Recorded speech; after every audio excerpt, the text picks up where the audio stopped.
एक ऐसा समय था जब हमारे देश के रक्षा मंत्री हमारे घायल सैनिकों को गोद में उठा करके एक स्थान से दूसरे स्थान तक पहुंचाया करते थे। मैंने कुछ गलत बोल दिया? एक ऐसा समय था जब हमारे देश के रक्षा मंत्री कहीं पर भी फिसल जाते थे तो सेना उनको गोद में उठा करके एक स्थान से दूसरे स्थान तक पहुंचाया करती थी। लेकिन आज के हमारे रक्षा मंत्री जो पूर्व के गृह मंत्री हैं, जो निंदा रस से बाहर निकल करके आजकल चीनी रस पी रहे हैं, उन्होंने गजब ही कहर ढाया हुआ है। एक प्रधानमंत्री ऐसे हुआ करते थे जो कहते थे कि चीन ने हमारा जो क्षेत्र हथिया लिया है वहां पर उगता ही क्या था। लेकिन एक प्रधानमंत्री आज के हैं जो खुद बॉर्डर पर पहुंचते हैं, वहां पर सेना का उत्साह वर्धन करते हैं और इशारों इशारों में बहुत सारी बातें कहते हैं। इस सारे घालमेल के ऊपर बात करेंगे और बात करेंगे कि 1.5 फुटिये किस तरीके से बॉर्डर छोड़ पीछे भागे हैं। बात करेंगे कि चाइना के द्वारा एक नया वायरस जो फैलाने की कुत्सित प्रयास चल रहे हैं वो कितना घातक है। और करेंगे बात भारत की कूटनीति NSA अजीत डोभाल जी के विषय में। ये वीडियो बहुत महत्वपूर्ण है, इसको अंत तक अवश्य देखिए।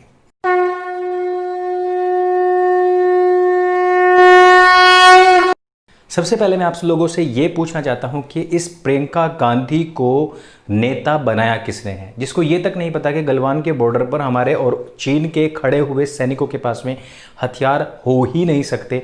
वो स्टेटमेंट देने आ जाती है कि वहाँ पर ऐसी क्या मजबूरी थी कि मोदी सरकार हमारे सैनिकों को हथियार नहीं दे पाई और वहाँ पर उनको झड़प में मार गिराया गया। इस तरीके के नेताओं को वास्तव में ही घर से निकाल कर नहीं बल्कि राजनीति से भी निकाल करके इस देश की राजनीति का भी शुद्धिकरण किया जाना चाहिए। आज का जो दिन है वो महादेव का दिन है और आज का दिन हमारी सामरिक कूटनीति के लिए भी बहुत बड़ा दिन है। चीन की सेना गलवान से पीछे हट चुकी है, इस बात की पुष्टि हो चुकी है, इसका फिजिकल वेरिफिकेशन हो चुका है। लेकिन भारत की सेना भी पीछे हटी है, इस बात की कोई पुष्टि नहीं हुई है। इसमें राष्ट्रीय सुरक्षा सलाहकार अजीत डोभाल जी ने रविवार को चीनी विदेश मंत्री जो उनके समकक्ष हैं वांग यी से बातचीत की थी वीडियो कॉन्फ्रेंसिंग के जरिए, जिसके बाद में दोनों देशों के बीच में सहमति बनी है। भारत और चीन के बीच में लंबे समय से सीमा का विवाद चल रहा था। इसको सुलझाने के लिए दोनों देशों की ओर से ही प्रतिनिधि तैयार किए गए थे।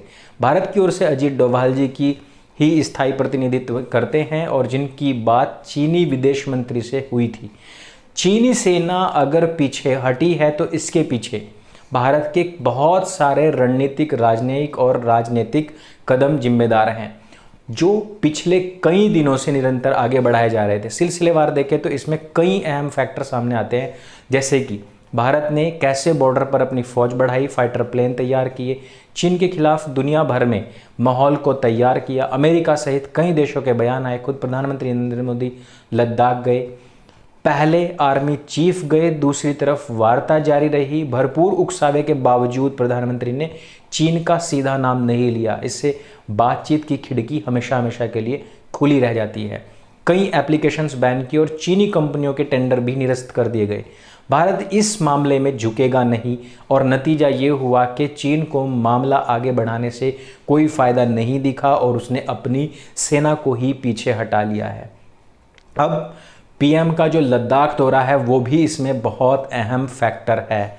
जो हमने देखा कि प्रधानमंत्री नरेंद्र मोदी जी अचानक सुबह सुबह ही लद्दाख पहुंच गए थे और सेना की हौसला अफजाई भी उन्होंने की थी। लद्दाख से प्रधानमंत्री नरेंद्र मोदी ने चीन को बहुत बड़ा कड़ा संदेश दिया था, जिसके कि बाद में विपक्ष ने खिल्ली भी उड़ाई थी।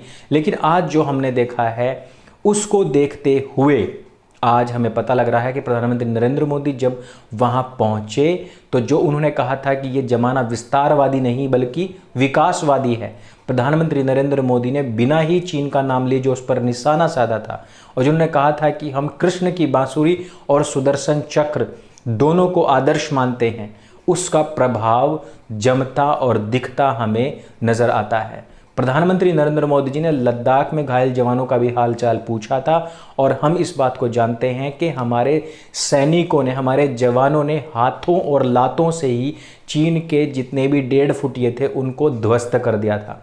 प्रधानमंत्री जी ने अपनी सेना का हौसला जाकर के वहीं पर बढ़ाया और उन्होंने कहा कि शौर्य और साहस को पूरी दुनिया ने देखा है आपके।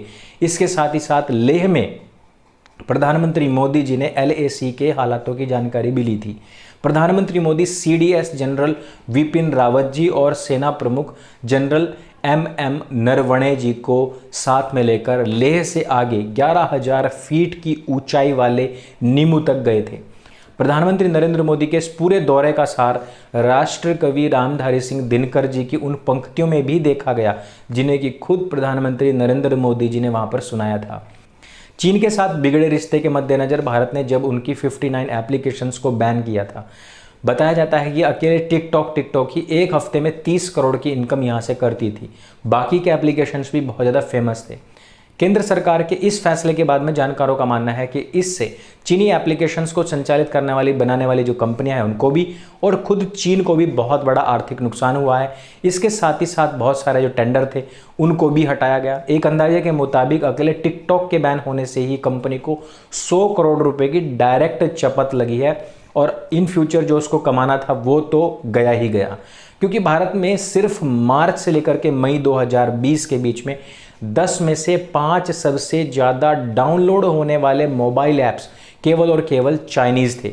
इनमें से टिकटॉक है, जूम जो अभी लॉकडाउन के दौरान बहुत ज़्यादा फेमस हुआ था, हेलो है, यू वीडियो है, यूसी ब्राउज़र, ये सारे वो एप्लीकेशंस हैं जिनको करोड़ों भारतीय उन्होंने अपना रखा था। और कई बार इसके खिलाफ हम लोगों ने जब इनिशिएटिव लिया है, इनका बाइकआउट किया है, तो बहुत सारे लोग इनको अनइंस्टॉल नहीं करते थे। और हमारी ये आशा थी, हमारी ये मांग थी कि सरकार इनको डायरेक्ट ही बैन कर दे।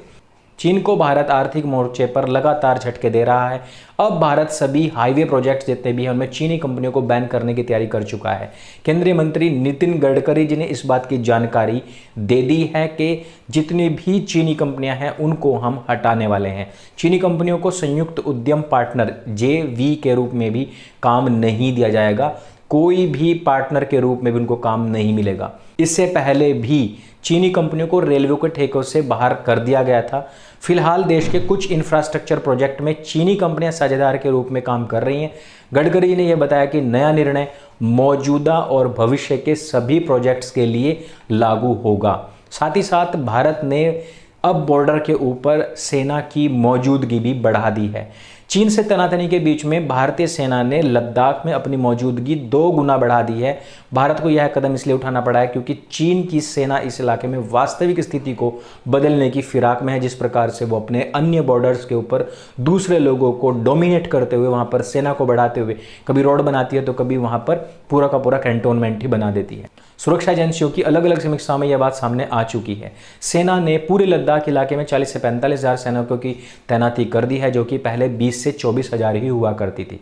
साथ ही साथ यहाँ पर ITBP जवानों की मौजूदगी भी बढ़ाई जा चुकी है भारत तिब्बत बॉर्डर की सुरक्षा के लिए।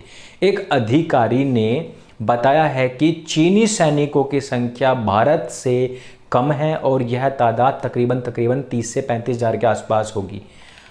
अब फाइटर जेट्स की बात करते हैं। चीन की सरहद से सटे हुए वायुसेना के फॉरवर्ड एयरबेस पर जबरदस्त हलचल है और वायुसेना के लड़ाकू विमान लगातार यहां पर गश्त लगा रहे हैं। विमानों से सैनिकों और सामान को लद्दाख के अलग अलग इलाकों में भेजा जा रहा है।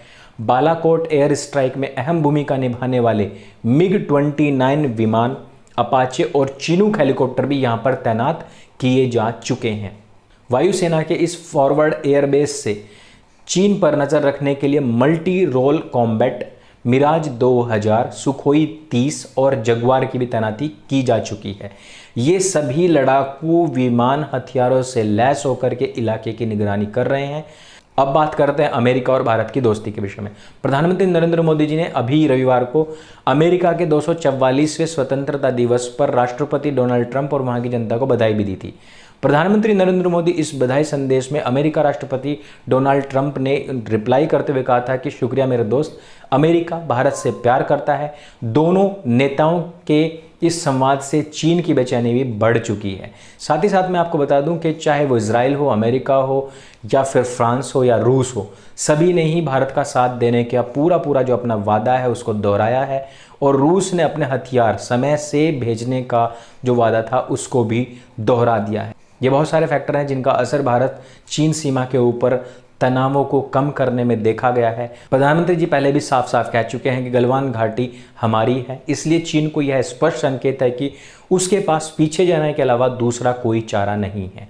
अब हम थोड़ी सी बात कर लेते हैं चीन के द्वारा प्रायोजित एक और ऐसे वायरस के बारे में जिसको काली मौत, ब्लैक डेथ भी कहा जाता है। इसके मामले चीन में अभी पाए गए हैं। इसको प्लेग भी कहा जाता है और हो सकता है कि कोरोना से भी घातक इसके परिणाम हमें देखने में मिले। इस वजह से हम बार बार आप लोगों से कहते हैं कि चीन के सामानों का प्रयोग बिल्कुल भी ना करें, क्योंकि हो सकता है कोई भी वायरस कहीं से भी किसी भी सामान के द्वारा आप तक पहुंचाया जा सकता है और देश को बहुत बड़ी और बुरी हानि से दो चार होना पड़ सकता है। तो इस वीडियो में सिर्फ इतना ही। यदि वीडियो आपको जानकारी से भरपूर लगी और आपको लगा हो कि हमारी सेना, हमारी सरकार बहुत अच्छा कार्य कर रही है, तो इसको जन जन तक पहुंचाने का कार्य करें। मेरे संग बोले सत्य सनातन वैदिक धर्म की जय। जय हिंद, वंदे मातरम।